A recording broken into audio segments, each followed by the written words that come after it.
కల్తీ లడ్డు వ్యవహారంపైన నివ్వరపోయే నిజాలు వెలుగు చూసి అంటున్నారు మంత్రులు. తిరుమల లడ్డులో వాడే నెయ్యిలో కల్తీ జరుగుతుందని తెలిసినా కూడా వైసీపీ పాలకులు మౌనంగా ఉన్నారని ఆగ్రహం వ్యక్తం చేశారు. 2022లో వైసీపీ హయాంలో వచ్చిన CFTR నివేదికను కావాలనే తొక్కిపెట్టారని మండిపడ్డారు. నిబంధనల్లో సడలించి మరీ అక్రమాలకు గేట్లు తెరిచారని ఆరోపించారు. ఉద్దేశపూర్వకంగా తప్పు చేసినందున రిపోర్టులో ఉన్న వారందరికీ నేరంలో భాగం ఉందని అభిప్రాయపడ్డారు.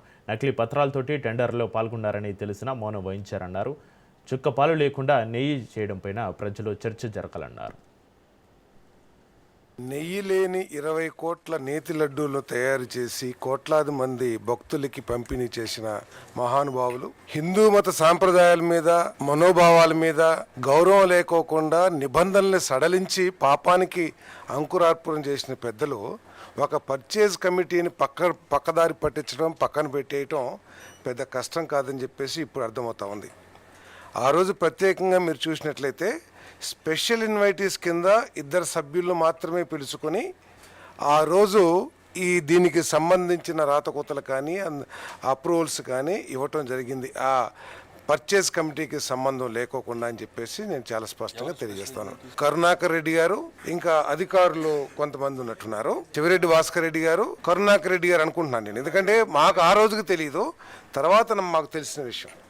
అవశేషాలు, జంతు కొవ్వు అవశేషాలు ఉన్నాయి అనేటువంటి ఒక మాటని ప్రస్తావించినప్పుడు దాని మీద సుదీర్ఘంగా చర్చ జరగడం, రాష్ట్ర ప్రభుత్వం రియాక్ట్ అయ్యి సిట్ వేయడం, ఆ తర్వాత సుప్రీంకోర్టు దాంట్లోకి ఇంటర్వ్యూన్ అయిన తర్వాత CBI నేతృత్వంలో సిట్ వేసింది. సిట్ ఛార్జ్షీట్ ఫస్ట్ వేసింది, మళ్ళీ సప్లిమెంటరీ ఛార్జ్షీట్ కూడా వేసింది. NDDB CALF రిపోర్ట్ వాళ్ళొక టెస్ట్ ఏదో చేశారు గీకి. ఆ టెస్ట్ చేసినప్పుడు ఎస్ వాల్యూస్ ఏంటి అన్నప్పుడు ఆ ఎస్ వాల్యూస్ ఏవో తేడా ఉన్నాయి. S value equation for its suspected adulterants as per ISO coconut and palm kernel fat, ఇందులో ఫిష్ ఆయిల్ ఉంది, బీఫ్ టాలో ఉంది, లార్డ్ ఉంది. ఇవి సస్పెక్టెడ్ అనేటువంటిది ల్యాబ్ ఇచ్చినటువంటి రిపోర్ట్. భక్తుల పక్షాన మేము మాట్లాడుతున్నప్పుడు ఎదురు దాడికి దిగి రాష్ట్రంలో ఏదో విధంగా సమస్యలు సృష్టించడానికి చూస్తున్న ఆ పార్టీ. కాబట్టి ప్రభుత్వం నుంచి గౌరవ ముఖ్యమంత్రి గారు, అదేవిధంగా గౌరవ ఉప ముఖ్యమంత్రి గారు చాలా స్పష్టంగా ఈ అంశం పైన కూలంకుషంగా చర్చించి ఫేజ్ బై ఫేజ్ మనం ప్రజల్లోకి ఎట్టి పరిస్థితుల్లో కూడా వీళ్ళు చేసిన ఈ దుర్మార్గాల్ని ఎక్స్పోజ్ చేయాల్సిన బాధ్యత మన పైన ఉంది. ఒక చిన్న ఉదాహరణ మీకు చెప్తాను. ఎప్పుడైతే రిపోర్ట్ వచ్చిందో 2022లో, అది మొట్టమొదటిసారి రిపోర్ట్ వచ్చింది.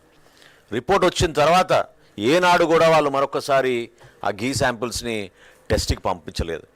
ఎందుకంటే అసలు ఒక చుక్క ఘీ కూడా లేదా, ఘీలో చుక్క నెయ్యి కూడా లేని ఆ నెయ్యిని వీళ్ళు ఎవరికి పంపిస్తారు శాంపిల్స్కి? ఏనాడు కూడా పంపించలేదు.